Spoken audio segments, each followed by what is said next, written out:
Everyone, and welcome to episode 24 of Outside the Letterbox. I'm Paul Duda, and And I'm Nick Van Leach out. yes, there we go. Joe Campbell is not joining us today. He's visiting home, so he's going to pass on this one. I don't think he had a chance to see the Hunger Games yet, or Mockingjay Part 1. The Hunger Games Mockingjay Part 1. Man, what a mouthful. Um, so we're going to start off by just talking about a little bit of film news. What we've watched recently, and then actually, which one are we going to do first? I don't know. What do you want to do first? Let's do film news first. Sure. And then we're going to discuss the Hunger Games Mockingjay Part 1, so stay tuned for that. But first, you can find more episodes of Outside the Letterbox on our website, the-letterbox.com, as well as on iTunes, just by searching for Outside the Letterbox. Leave us a review on iTunes or comment on our site. Let's get started. So, Nick, what news do you have to report for us? So for film news, none of this has actually happened yet, but we have two really big trailers that are allegedly supposed to be premiering this week. The first one that I'll mention, since it's the one we know the least about, is the first teaser trailer for Star Wars Episode 7, The Force Awakens.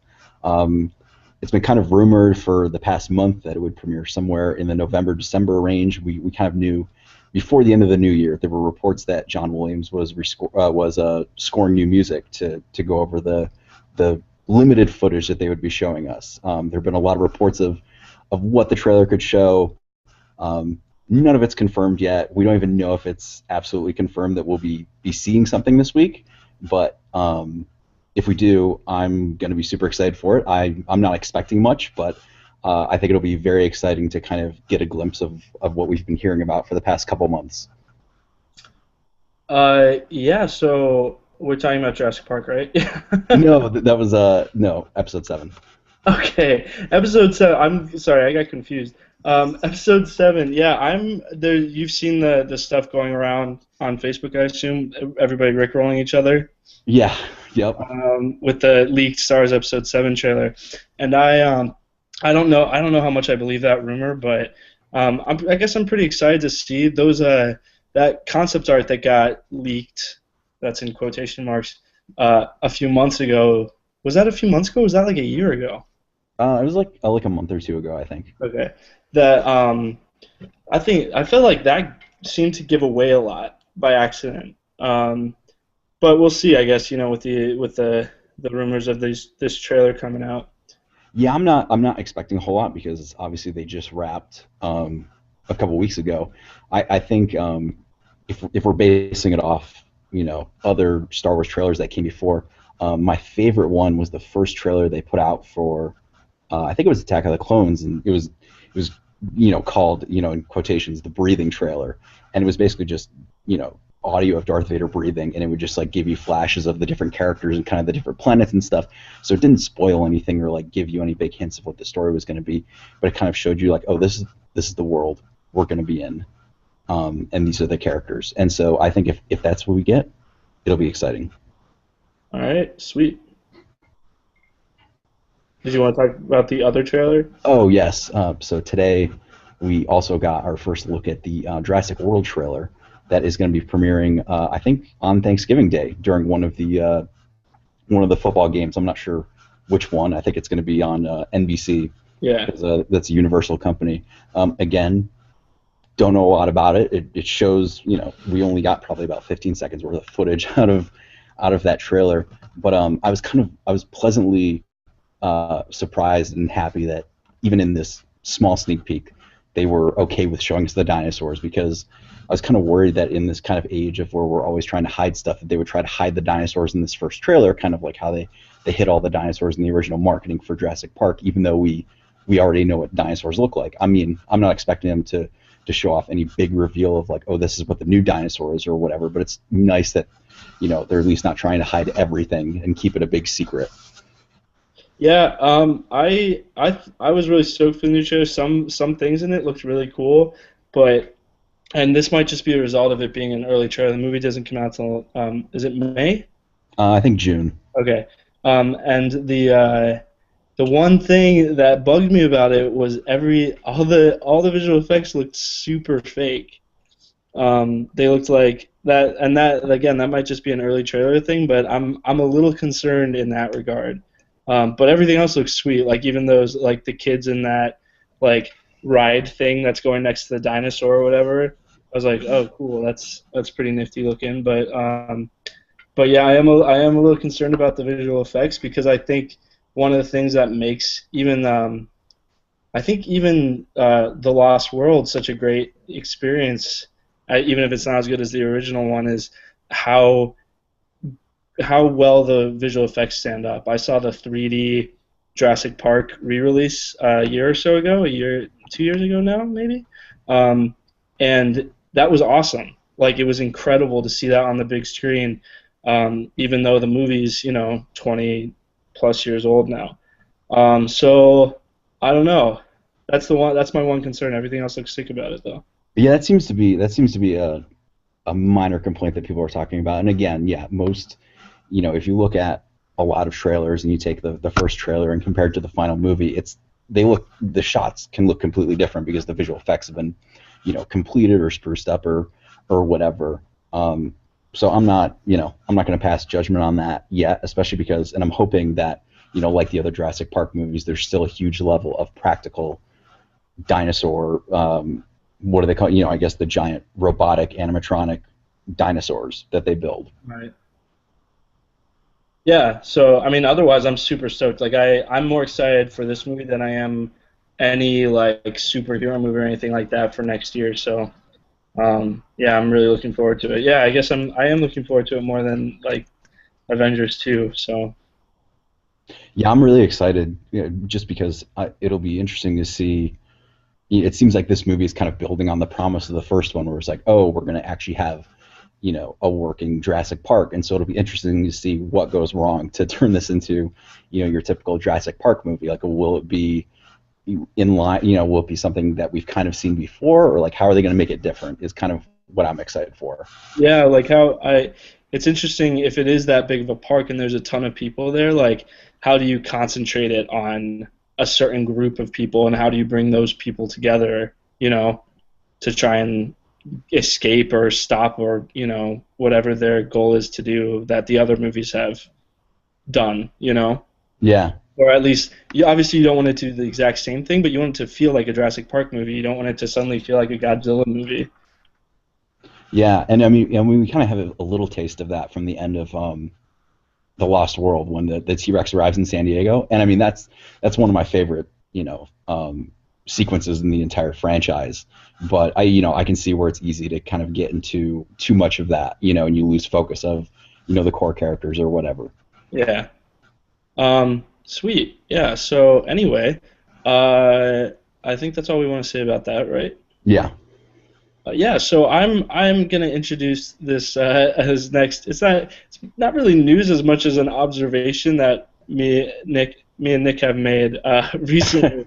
But the advertising for the Annie remake that's coming this December. Nick, tell everybody what you saw at the theater this weekend. Yeah. So so on I guess it was on Saturday. I'm driving to go see Mockingjay, and I pull in at our local Regal, and I look over, and they usually have like the movie posters outside the movie theater, and I look, and there's like 4 posters in a row, and it's just Annie, the poster for Annie, and I'm like, okay, that's a little weird. So I get out of the car, and I remember you had been talking to me because I think the soundtrack had come out or something like that, and you were telling me how you were excited for the movie. So I took a picture of that and was like, oh, Paul will appreciate this, how it's just like all Annie all the time here. And then I walk over to get my ticket, and I notice there are even more posters for Annie, and I'm like, okay, that's really weird. Like the whole outside of the theater is just all Annie. So I buy my ticket, I walk inside, and lo and behold, every single spot for a poster in that Regal was an advertisement for Annie. There was no ads for The Hobbit, no ads for like American Sniper or Mockingjay or Cinderella or anything coming out in the next year or so. It was just all Annie, and I'm not gonna lie, it was kind of creepy. Like it was really kind of unsettling. It was Wait, like, so why is this theater so hung up on Annie? was this the Regal in Los Angeles, like in? Uh, Downtown j- LA? no, there's one that's a little closer to where I live. Okay. Um, Um, but because the but yeah, so I was really surprised when we got one trailer for Annie and not five trailers for Annie before Mockingjay. the only thing I can think of is maybe there was some kind of like a premiere or something there, or like Maybe, special screening, but that is still really bizarre, and it just brings me to the point that I think every single movie that I've seen since I think since the second Spider-Man movie this year, maybe even yes, before that, has had an Annie trailer before it. yeah, Um, and that's like every movie, even if the movie's like rated PG-13 or R or something. I feel like there's been an Annie trailer. yeah, Um, it's and everywhere. like I know each of those trailers by heart. And as I love the music from Annie, I think it's great, and I'm totally down for this like remixed version. Um, but first of all, the movie itself does not look very good, in my opinion. I will probably enjoy it for the music, but I don't know that I'll enjoy it for anything else.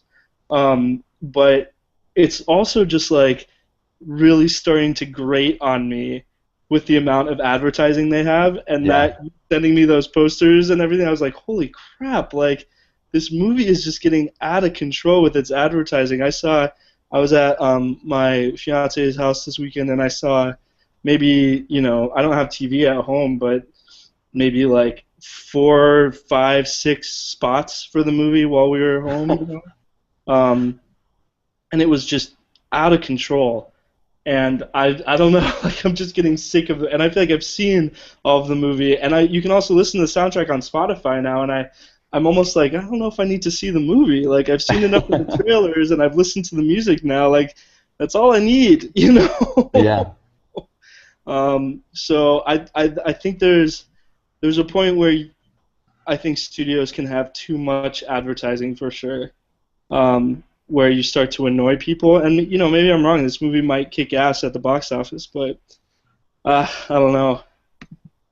It better if they're if they're spending the advertisement to just take up an entire theater. Yeah, seriously, that's so weird, man. Yeah, because it was literally like entire hallways in that theater, just like all the poster. It was just all posters for Annie. It was really surreal. Like I took that one picture that I sent you. I should have taken more because it was just like I couldn't believe it. It felt like I was in just like a bad dream or a weird movie or something. Yeah, man. Like I don't know. It's bizarre. The yeah, I don't know what else to say about it. I had something about it. It's just a kind of a weird thing, and it's a little like sickening at this point. Um, I don't know. Anyway, we're just gonna move right along. I think did we have any other news you want to talk about, Nick? I think that's it. Okay.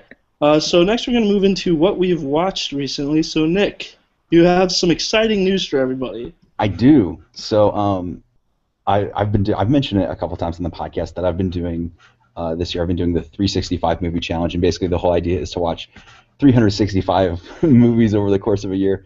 And I recently completed that about a month ahead of schedule, which Woo! is kind of ridiculous. Obviously, I know there are some people in the world that see way more movies than that in a given year, and a lot of people that see way less. But I was kind of happy that I managed to cross it over. I don't know if I'll do it again next year, depending, I might not be so strict about it. Um, but so I knew I was getting close to this number slot, and I was like, okay, like depending on how it falls in the week, like it might be Mockingjay, might have been the movie that would have been the 300 number 365, but it turns out at the New Beverly this past weekend they did a midnight screening of Inglourious Bastards, which is one of my favorite movies, as well as being one of my favorite Tarantino movies. And I don't really have anything much to say new about the movie other than it's fantastic, and it kind of reaffirmed in my head anyway that I think it might be both my favorite, and I think I could make an argument that it's also the best Tarantino movie. I think a lot of people can make an argument, for Pulp Fiction to kind of possibly beat it, and I would maybe kind of agree with that. But otherwise, I think it's probably his best movie.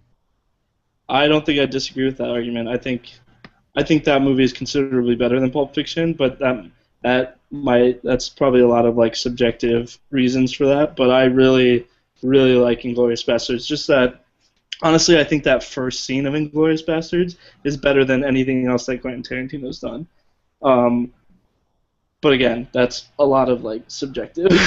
Yeah, but yeah, just rewatching it again, like that opening sequence is basically a 20-minute conversation, and it's one of the most engrossing, pieces of filmmaking, I can think of. And that's true of most of the movie. Like there's that opening scene, and then there's the scene in the bar later, which is basically like just an extended conversation that obviously gets punctuated by some extreme violence, but it's not really an action movie until the very end when obviously they're blowing up a movie theater and whatnot. But yeah, I mean, obviously we could probably go on and on about about the movie, but it was just kind of nice to hit that marker with a movie I love so much, and be able to appreciate it again, see it on the big screen again. That was a cool experience, just because I remember seeing that movie in theaters the first time and just kind of having the a really cool experience watching it then, and being like, oh my gosh, this is such a good movie. So it's nice that the movie really hasn't changed in my eyes. I mean, I guess it's gotten better, but it hasn't dropped like a lot of movies usually do. Yeah. Yeah, that's awesome. Well, congratulations on completing the 365 movie challenge a month early. That's a little insane. But I recently watched Whiplash last weekend. I got a chance to see Whiplash in theaters, and I really liked it. I thought it was really engrossing, really entertaining. I had some weird misconceptions about where the movie was going based on what people had said about the movie.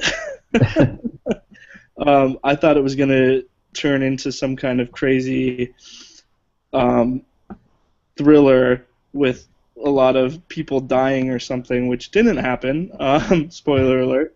But it was still a really great movie, and that final sequence, I think, is just awesome. I'm not... I guess I'm not exactly sure why. I feel like I feel like a lot of people are saying it's so amazing because they were just somewhat surprised by it. About it, I'm surprised by it being so engrossing and being so entertaining, but also being so, I guess, kind of poignant, and that the incredible acting performances, which I think a lot of the movie rides on. But I guess it was really good, and I would highly recommend anyone see it. But I'm not sure that the hype is warranted. I think there's a whole separate discussion to be involved with you and expectations and hype, because it always seems like of the three of us on these podcasts, you're the one that always that always comes out and is like, I don't think this really lived up to whatever. I think it did. I mean, I've talked about it before on the podcast. This is, for me, it's top 3 of the year for me as of right now, and I see very little that will change that. The reason I think I loved it so much is kind of, it is one of those movies that kind of starts and it never really stops, and when it does stop at the end, it's very sudden, and it's this huge release you get, and it's kind of one of those experiences in a movie, even in some of the most action-packed movies of the year, that I haven't really experienced in a long time. And on top of that, you have these great performances that kind of drive the movie along, and it's kind of it's a small movie, it's a really simple story, but it's really well done, I think, and yeah, that's kind of in brief. That's kind of my big takeaway.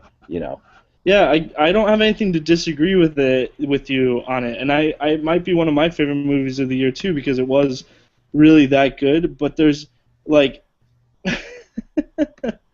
I think it was the weird expectations that some people, maybe even you guys, gave me about what it was going to be about, that holds me back from agreeing with everybody just about how great the movie is. Yeah, it is kind of weird, because like when you look at it at face value, it's like, oh, it's a teacher student jazz movie, but then it's kind of got this really sinister undertone, and it's kind of like a thriller without there being a murder or other usual trappings of a thriller, but it kind of feels like that in the moment at some points.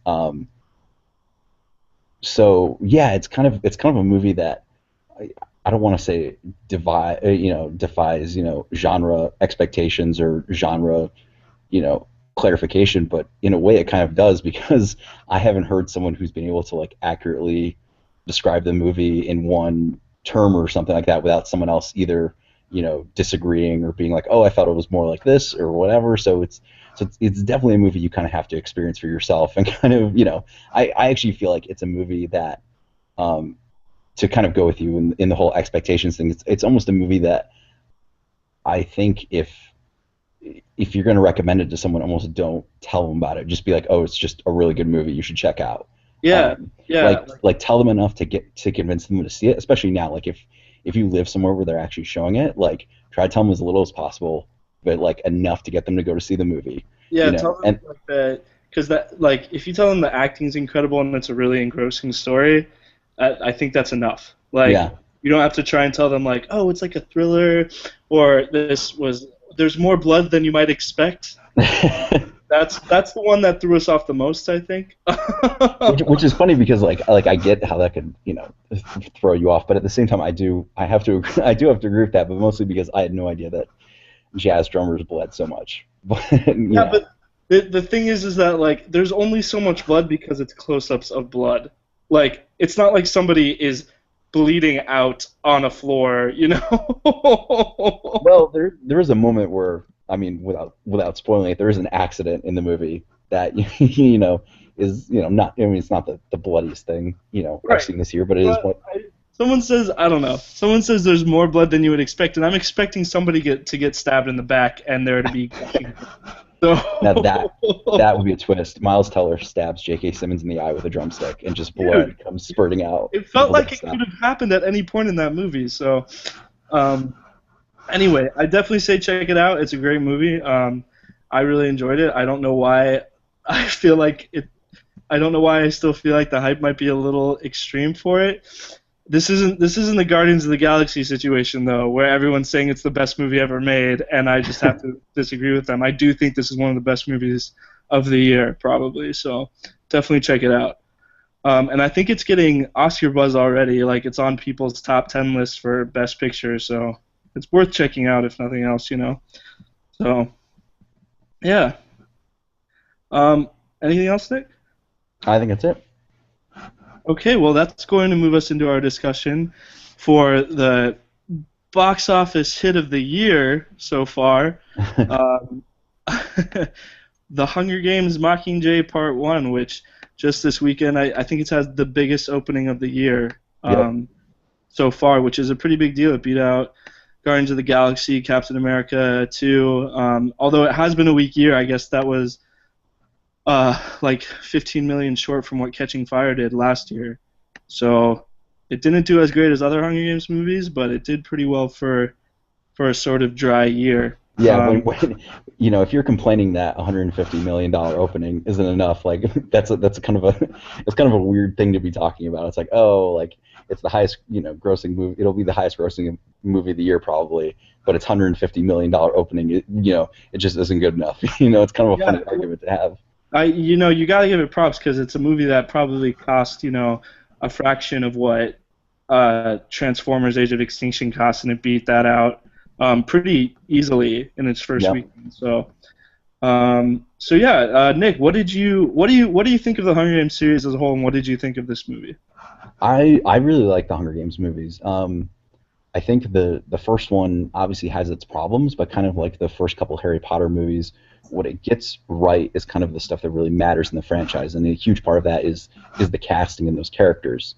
And I think that's the main reason why people, both obviously fans of the books, which I haven't read, so that's going to kind of mark the rest of this conversation. Is I'm not someone who's read the books, but the casting of those characters and kind of making them likable and believable and people you want to follow is such a big part, I think, of what made these movies a success with both readers of the books, people who had never read them before, and especially adult critics and young fans alike. That's why I think these movies have been so successful. Is all the work that was put into that first movie.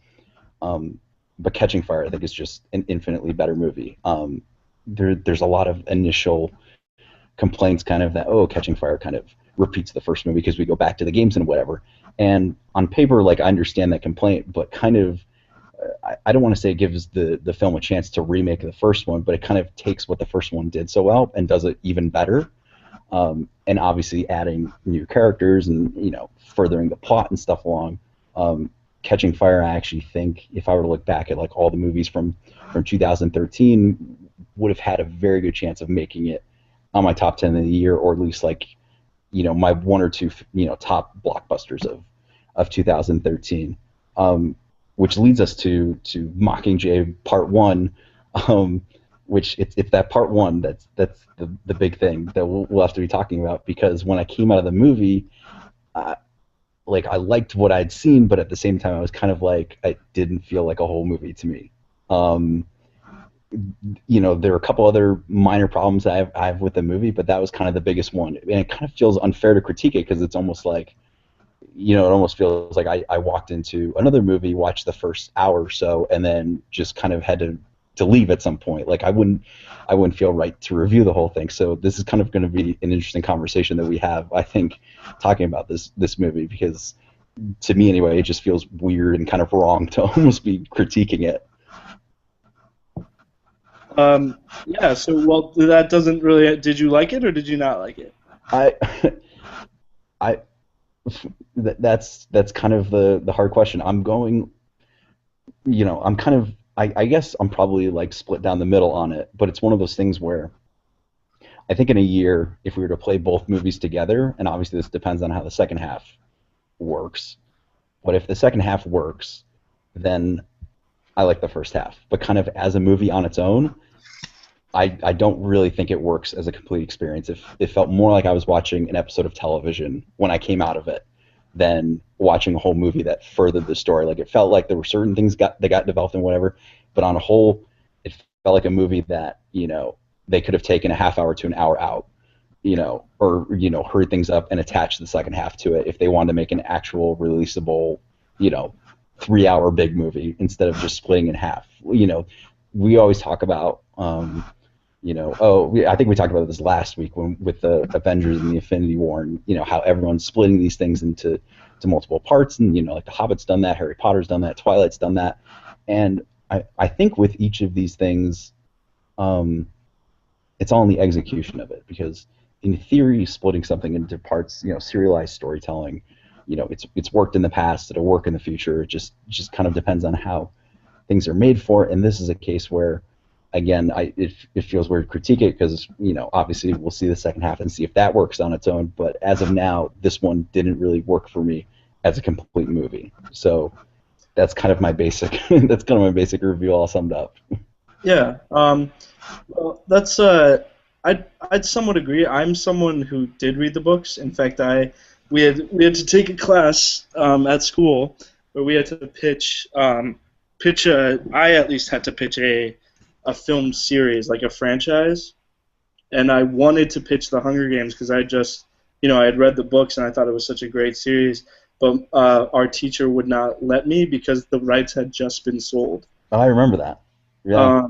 So I was really excited, you know, when they were making the movies, and I thought the first one was great. It's got a lot of, my biggest problems with the first one are more like technical. I think a lot of people have that problem, where it's all very shaky cam and sort of raw, and can be difficult to watch.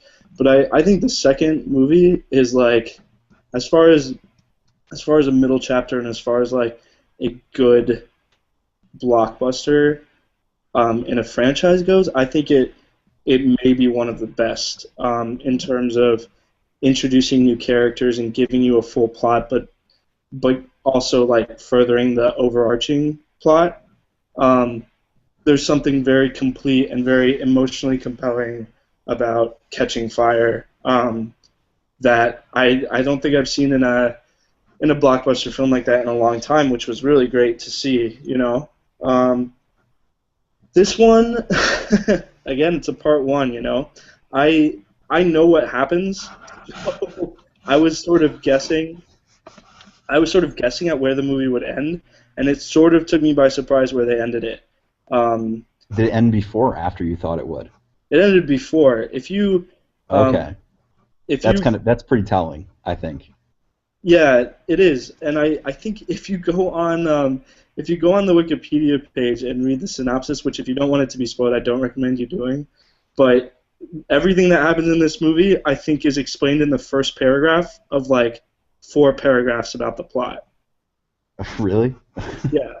Um, so what I think that did well for the movie was give everything a chance to like really breathe. Like you got to like you felt like Katniss was really struggling with all these decisions. You know, you got a chance for her to really interact with Gale. You got a chance for her to really interact with her family, and you got a chance for her to really interact with President Coin and Plutarch. And that was all great. Like that was, that's a lot of the stuff that people complain about in big budget features is that there isn't enough time for characters to be like fleshed out or introduced, or you don't really feel anything when things happen to these characters because you don't really know them. And I think what that's going to do is make the second part that much more compelling because obviously it's the last one. Shit's going to go down, um, and it's really just gonna. I think it's gonna help the second one. That being said, I don't think this one is a very good movie on its own. I think I have to agree with you, Nick. Yeah, I'm like someone on Twitter, I can't remember who it was, kind of summed up my feelings where they said I will never watch um, part one on its own again. Like I'll only watch part two and then immediately throw on. I'll watch part one and then immediately follow it up with part two. Like there's no way you're gonna watch this to kind of just enjoy this one on its own in the future. Yeah, and to be perfectly honest, this is actually a criticism of the book too. There isn't a lot to really enjoy about this Yeah. movie. I mean, I'll disagree and kind of in talking about. So you were talking about earlier about how by Whoa, giving Nick. yeah you were talking about how earlier anyway that you were giving the movie like a chance to breathe and while that kind of Whoa, yeah Nick. like Nick, can you repeat yourself? You disappeared for a minute. oh yeah, can you hear me now? Yeah. Oh, okay, so earlier you kind of you pointed out that by kind of extending this into two parts it kind of let certain segments breathe and we got to know more about the characters and stuff. And while I agree with that on a certain level, at the same time it kind of felt like there were a lot of moments where it would build up to something and I would think like, oh, the movie's going to get good now, and it kind of never got to that point. um, I think a big example, and I'm trying to stay as spoiler free as possible for this part, but there are a couple parts where we kind of see how the rebellion in the other districts is kind of paying off. And watching those scenes, like you kind of get, you kind of get excited, you kind of get pulled into it, and you're like, oh my gosh, stuff is happening. And there are two scenes in particular that, are really kind of emotionally satisfying to watch. And um, I almost feel like they would have been better if they were closer together in terms of the film. Like if they had been edited closer together, I felt like it would have really paid off to see how stuff was kind of taking off. Um, but as it is in the movie, it's kind of like, oh, there's this moment happening. It's like it's exciting to see, and then oh, nothing else is happening. Back to District 13, and then 20 minutes later, oh look, now this other place is doing this. Then it's back to District 13, um, Right. and that's kind And I of think it's almost like the first time that happens, it feels like it's the type of thing that should build into almost like a montage or yes, like a series of things that would end Act Two, and then by Act One you'd be getting the finale of the revolution or something. exactly. Right. But yeah, because those are the moments where the movie truly comes alive. And I think a huge problem with the movie is that it takes place in District 13 so much, and it reminded me in a negative way of the Matrix Revolutions, because in the third Matrix movie, and it's actually kind of really similar to the Hunger Games now that I think about it. Like in the Matrix, there's two different locations. In the Hunger Games, there's two different locations. In the Matrix, it's the Matrix and Zion. In the Hunger Games, it's the arena and then the real world. And this is the first Hunger Games movie where we're not in an arena. And obviously, like I wouldn't want to go back to the arena again, because that would be, oh my gosh, like here we go again. But there was something that the arena brought out of those movies that was that was either like colorful or excitement, or just like other elements that I feel like this one's lacking. And that's the same thing that happens in the third Matrix movie, is we spend so much time out of the Matrix and out of that imagination that the whole movie kind of gets dragged down by all the the gray colors and the kind of drab attitude. Yeah, so again, it was a lot, like there would be scenes where like, oh, hey, there's Haymitch, like Haymitch pops up, and he's one of my favorite characters, and it was great to see him pop up, and he's got kind of like one big scene, and that's kind of it. He appears a couple more times, but he's kind of in the background. Same with Effie, and yeah, so to me, it felt like a lot of build up to nothing, and we'll talk about where the movie ends probably in spoilers, but I felt like it needed a bigger end point. It felt like that was the point that they chose probably from the book, because it was like, oh my gosh, people won't believe this twist ending, for lack of a better term, as opposed to kind of giving a satisfying conclusion. It felt more like, oh, we have to hook people so they come back next year, as opposed to just finding something satisfying to end this movie on its own terms. Yeah, I will talk about it in spoilers. I think they tried to do that, but just the way the book is structured and the way they tried to apply it to the movie, it didn't quite work the way it should have. I think the movie's like really good. I think the performances are great. I think everything that happens in it is, I think, engrossing and interesting. I think the problem just comes in like there isn't enough momentum in the movie, especially after Catching Fire, where there's so much momentum. Exactly. Yeah. It just feels like a really like slow middle chapter. And the problem with splitting these books into parts, these ones specifically, is that each of these books is split into 3 parts on its own. And then those 3 parts each have exactly 9 chapters. These books are tailor-made to be made into 3-act films. So to try and split one into 2 movies doesn't make sense. Like, if you were going to make 9 movies, maybe, but I'm pretty sure people would get fatigued by that, Yeah. And it would be very interesting. But to try and split this last one into 2, I think was a really... I still think it gives... I think it's going to make the last movie land a lot harder than it would have if they hadn't. But I think this movie is now going to be the weakest in the whole series as a result. Instead of having 3 really strong movies, I think what you're going to end up with is a strong movie, a really strong movie, a fairly weak movie, and then like a pretty cool movie. Well, and without spoiling it, but in the end of the third, in the end of Mockingjay, the book, is it a big battle or something? I'm assuming there's like a big battle or something to that effect. That's actually, there is a battle, but that's not the climax. Okay. Well, that at least makes it better, because I was thinking back to the final Harry Potter movie and how that was split in 2.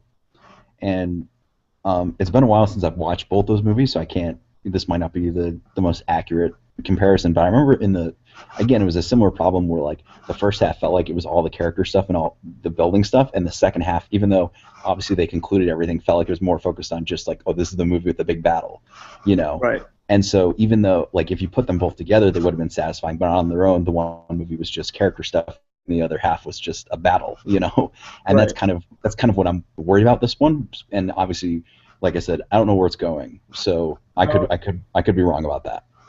As much as I love the Harry Potter films, I think this Hunger Games series will come out better because there's a lot. And then, let me just say, and I'll talk a little bit more about this in spoilers. But one of the reasons I like the Hunger Games books so much, and I respect the author so much, is because these movies or these books and these movies touch on things in a way that I don't think any other young adult series has the guts to touch on them. Oh, for sure. And actually, my favorite part about this movie was like the political propaganda and angle that they bring up. Those scenes where like they're filming the commercials, or they have the documentary team, or Plutarch and the President Coin, I think is her name, are talking. Like I could have had a whole movie where it was just like them doing that stuff.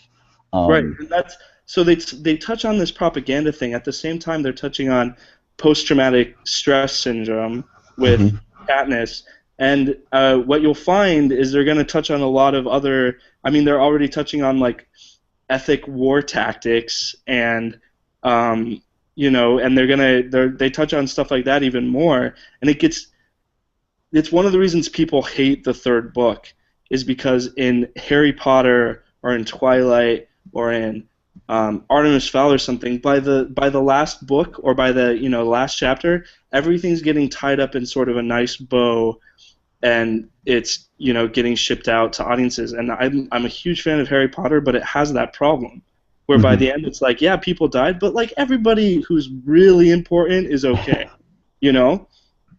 And like these books, even if that's the case in the end of the series, throughout though, like you see how much pain all this war is causing, and the author and now these movies do not back away from addressing that. The whole thing about PETA being tortured. Oh, we're gonna ruin stuff now. Sorry.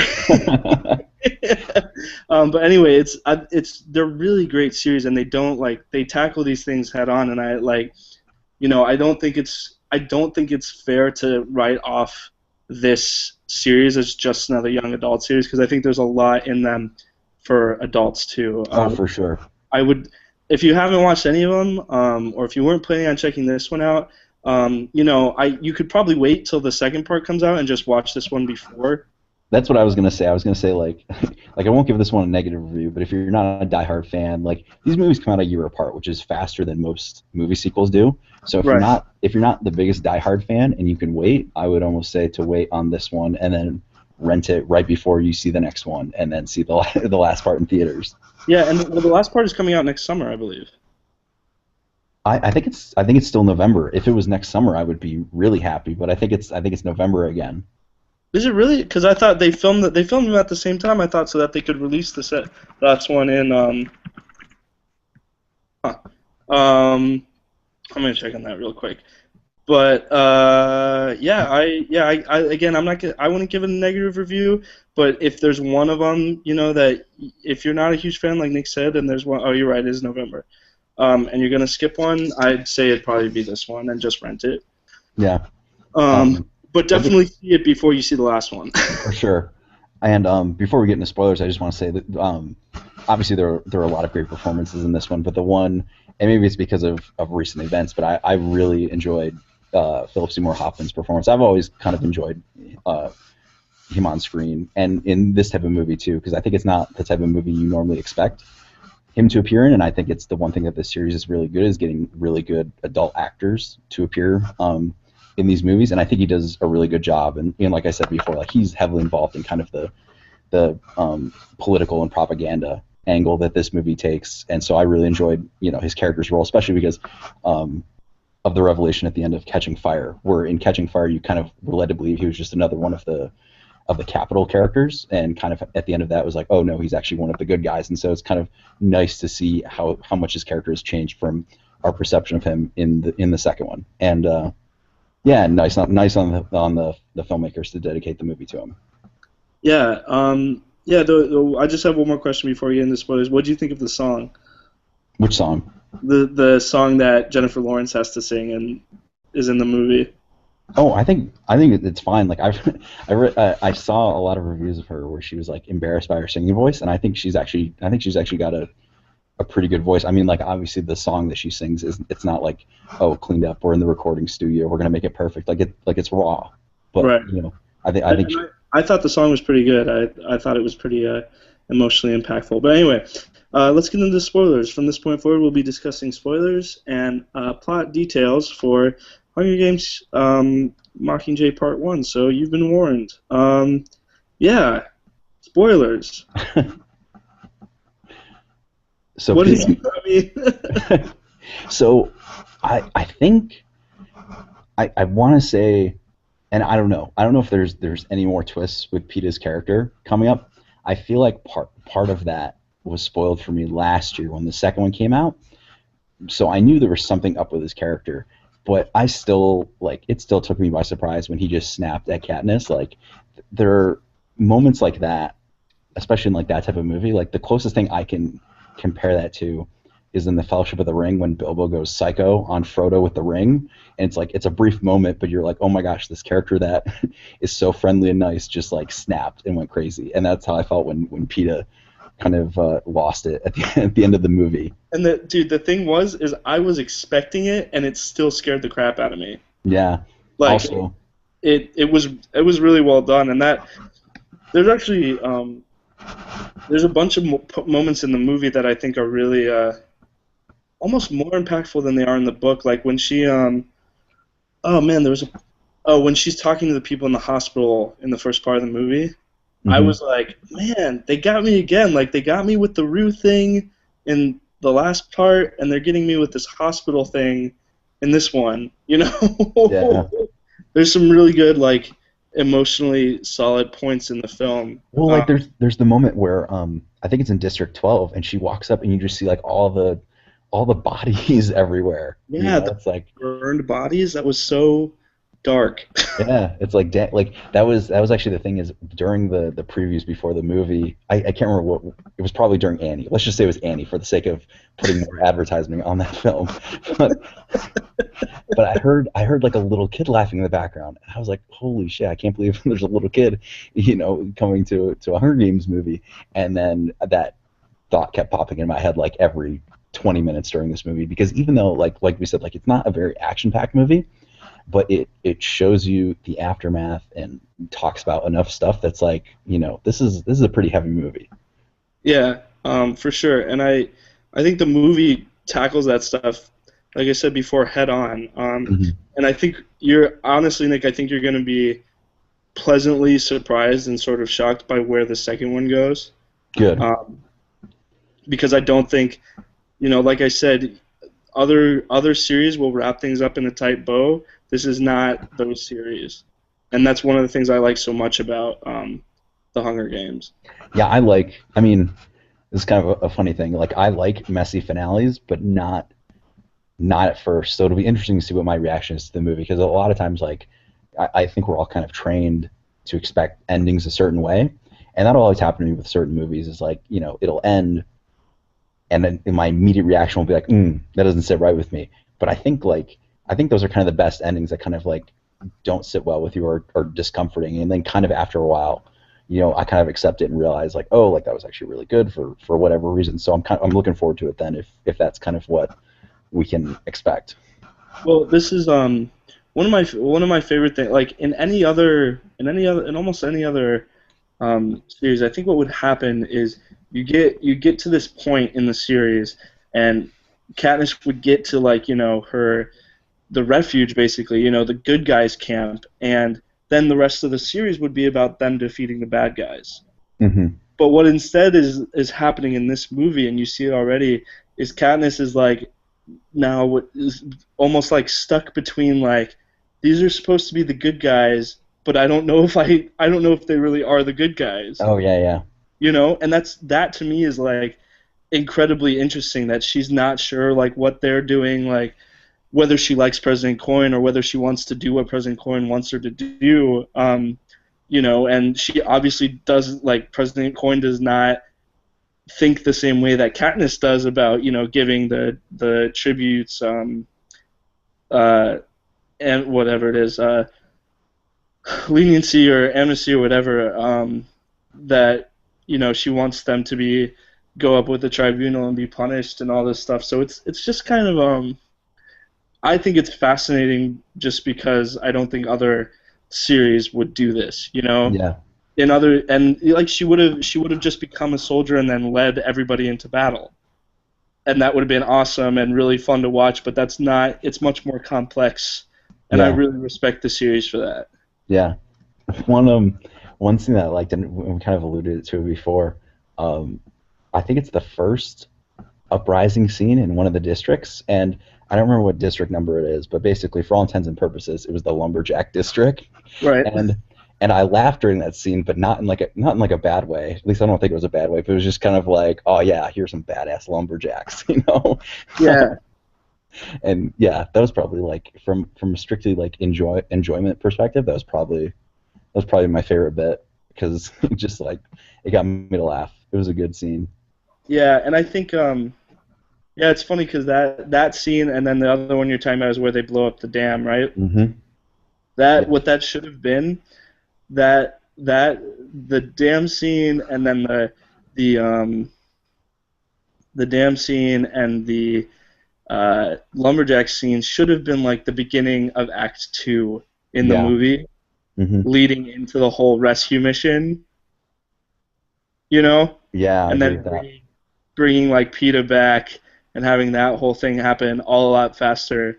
Yeah, Um, I mean, like structurally, I think I mean I couldn't tell you exactly where because I would have to watch the movie again and then obviously know where part two is. But I think that the way the movie is now, because the movie is actually the shortest of all of the Hunger Game movies, which is kind of telling. I think that this is a part one. It's the shortest one. Um, I think there's probably a real solid at least a half hour that could be cut or shortened from this movie if you wanted to say attach it and just make one big movie. Um, and yeah, and I think condensing moments and connecting stuff like those into to more of a montage would have kind of helped, yeah, and building kind of that momentum we talked about earlier. But there is one character that gets more screen time in this movie that I was kind of glad to finally see um, actually do something, which was Gale, because in the first two movies I was kind of like, what, like, other than to be like the third part of a love triangle, like what's his whole bit. So it was nice to actually see him, you know, do something in this one. yeah, and it's easier in the books to believe that they love each other because like he's been there her whole life basically, Hmm. and they're like childhood sweethearts. But in the movies, you get very little time with them, so you're kind of just like, what is this Yeah, still like? you know. yeah. It's funny actually because my fiance she told me that she likes Gail way more than Peta Oh, really? at the end of this movie, and I thought that was really interesting. Well, it's kind of. I mean, it's interesting, but it's also kind of unfair because, like, in the first two movies, it was all PETA and basically no Gale, and in this movie, it's all Gale, basically no PETA. So, like, we rarely get to see it like evenly dished out for both for both of them in a movie. I mean, maybe in the next one we will, but it is kind of one of those things where I don't know how this is going to pay off or if who she's going to wind up with or if she's going to wind up with any of them. But at this point, like, I have no idea and don't have like I could see it going both ways at this point, basically. That's good. That means it's doing a better job than Twilight was, right? Yeah. Well, and that's I think the thing where like Twilight, it always seemed like that's what like defined that franchise. But with these movies, I think it was easy to kind of, especially in the first one, kind of like make that assertion like, oh, it's another one of these young adult love triangle things. But I think, I mean, I'm sure there's a romantic angle, obviously, but at the same time, you have to realize that like PETA and Gail, it's like you said, like these are her only friends, basically. Um, at least like people who have been around her entire life, and even the quote friends that she has now, like she, e- even though she's kind of a friends with Hamish, like in this movie, she kind of isn't exactly friendly towards him, and some of the other people. So that kind of colors it in a different light from stuff like Twilight or anything else. Yeah, yeah, I agree. Yeah. One more thing before we go, and I know you can't say too much, but I do want to talk a little bit more about the ending because I read something that was really interesting. Is that when PETA does his whole attack at um, Katniss, it cuts to black, and a lot of people were like, "Oh my gosh, this is where it's going to end." But then it goes on for another scene or two and kind of explains what was happening, and then in reality, it ends with this really kind of haunting shot of PETA kind of thrashing around in bed, and she's staring at him. You see her reflection, whatever. And it was interesting because I read an interview with the director saying that originally they had planned to end it after, when that first cut to black, and the other scenes were originally part of part two. And then they thought, oh, it would be better, because you don't want to just like have an end, like a sudden ending and give no explanation. Like they wanted to give some sense of explanation at the end. And so I'm curious if you can talk at all about where you thought it would end without giving anything away. Oh, that's really tough. That's really tough for me to do because I was trying the thing is I've had a lot of people say like, "Oh, I know exactly where they're going to end it." before the movie came out, and I don't know what they were talking about. You know, Interesting. Yeah, yeah. like I was like, what are you talking about? Like I've read these books, like I don't know where would they end this?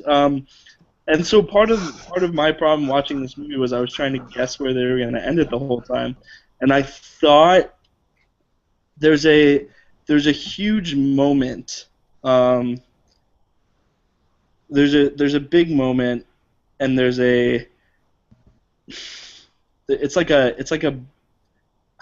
I guess I'll give away a little bit. There's a Okay. battle that isn't the finale battle, and there's actually a couple battles that aren't the finale battles, but I thought that it was going to end after one of those. In fact, I thought it was going to end after the first one of those. That Gale sort of heads up almost. Okay. And I thought it was going to end after that with a little bit more of how the first movie ended. If that like I don't want to give them that much away, Yeah, yeah. but I thought it was going to end with a little bit more of like the political intrigue, and sort of hauntingness of like what's to come, not Gotcha. just in Yeah, terms of. because that's what I feel like is missing in this one because um to me a cliffhanger works if you have a sense of like going forward. Like Empire Strikes Back works because at the end of the movie they're like we're gonna go find Han Solo. Dead Man's Chest works because it's like oh we have to go find Jack Sparrow. Like it seems to be a common thing where they have to like find another character or whatever. And obviously they couldn't do that with this movie. They couldn't end it before they go find PETA because obviously this whole movie is we have to go find PETA. Um, and so I was kind of looking for an ending where it would give us an idea of what was going to happen next. And like even though like I'm sure you can look at this movie on its own and be like, oh, they'll probably do this or like this might happen in the next one. Um, I feel like the only reason I can guess what's going to happen in the next one is because I know the next one's the last one. So I assume like, oh, they're going to fight or they're going to try to overthrow or they're going to do this or that. Yeah, and that's honestly, I'm a little concerned because I feel like they might rush. If this one had ended with the battle I thought it was going to end with, um, no, man, like that's the thing. It shouldn't have been in two parts. The book is in three parts for very specific reasons, Yeah. and there's parts in it that should be as one movie, and I think even though part two might be really hard hitting, I think it's gonna feel weirdly disjointed. I hope it doesn't, Hmm. but like things are gonna happen in the first act that feel like they should be the end of something as opposed to the beginning of something. Yeah. Or things are going to happen in the middle of, and or they're just going to restructure things, and instead we're going to get this giant battle at the end, which isn't really how things are supposed to happen. Well, I'm looking forward to all that. So we have another Yeah, year. I was very surprised by where they ended it. I wasn't necessarily disappointed by where they ended it, and I thought like that sort of that image of her walking down the hallway in the hospital and seeing him and everything. I actually thought that all worked like pretty well on an emotional and technical level, especially if you look at the movies as being this journey of specifically of Katniss and Peeta in the Hunger Games. Yeah. Like the Yeah. games haven't ended for them since they started. Yeah. You know, so if you look at it that way and you look at it as these two people are totally falling apart because of what's going on, I think it thematically works as an ending of that movie, from a visual standpoint and a technical standpoint and an emotional standpoint. Interesting. Um, Yeah. but Yeah. To me, this one. I mean, not so much. Kind of. I'm going to give an example that's kind of not going to be entirely. That's not going to entirely work because obviously this movie does give us that scene afterwards that kind of explains what happened to PETA. But to me, this felt like the what was it, the season 3 or 4 finale of Breaking Bad, where Jesse, spoilers for Breaking Bad, but whatever, where Jesse is going to shoot Gale, and then they cut to black, and you had to wait like a whole year, and it was just one of those things where it was like, oh come on, like what we want to see is right after that, like it wasn't it was a cliffhanger for a moment as opposed to oh this is this is what the whole next 2 hours or the whole next story is going to be about, you know. And Yeah. I think that's just what I would have. If it had ended with that, I would have been a little more content, because now it's like, oh, like stuff's going to happen with PETA, but I don't know what the overarching thing is going to be, you know. Yeah. Yeah, that's fair. And I think there was a better spot for them to end it, which is weird because I always feel that way about these movies. I felt the same way about Harry Potter when they explained it. And don't even get me started on Desolation of Smog. Like, what a Oh stupid yeah, I ending. agree with you on that. I can agree with you on that one. That movie. We'll talk about this more, I'm sure, when Battle of Five Armies comes out. But that movie should have lost the finale that they had with Smog and inside the castle, and replaced it with what will probably be the first scene of the new movie. But that's a conversation for another time. Yeah. Anyway, I think that pretty much wraps up our podcast for the week. Yeah. Unless you had something else you wanted to say, Nick? No, I think that's pretty much it. I'm All I'm right. I'm surprised and kind of glad that we kind of agree on this one, because like obviously I know you're a much bigger fan than I am. So coming out of this movie, I was really interested to know what we're gonna think. So it's kind of comforting to know that we kind of came out relatively the same. Yeah. And I think, yeah. Yeah, man. I don't I don't know what else to say. I don't want to ruin the last one for anybody. Yeah. So we'll let it go for now. But anyway, Nick, where can people find you online? You can find me on Twitter at Shout92. And you can find me at Twitter at PFDUDA, and you can also find more of both of us at the-letterbox.com, as well as you can find our podcast on iTunes and on our website. So check it out, and we'll see you guys maybe next week. What's coming out next week? I think Horrible Bosses 2 comes out, but it's also Thanksgiving weekend, so I don't know.